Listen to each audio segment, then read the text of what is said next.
Lalagyan ko ng World Series chip yung pagkain ng kaibigan ko. Sobrang sarap nung beef niya guys. Tapos merong parang may crunchy sa loob.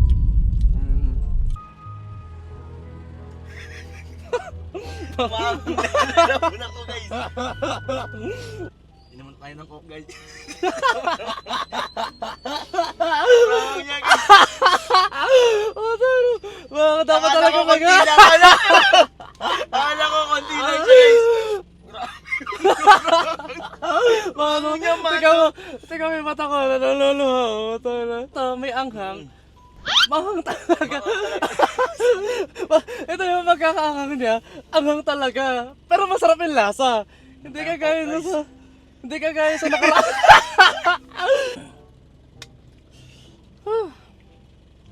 Nagpapanting na naman yung tuna ko guys.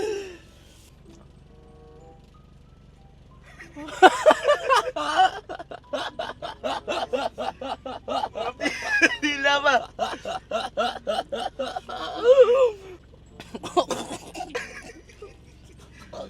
Parang kumain ng 3 sila guys. Ang mga ma'am. May cheese pa rin. May mozzarella pa rin eh. Parang gano'n. Hindi muna tayo guys.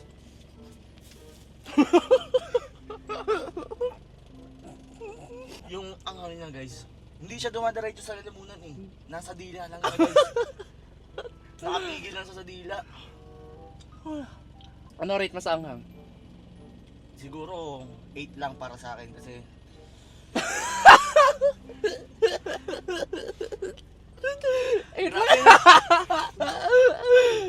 sarap guys, solid. Parang ito Hindi naman rin yun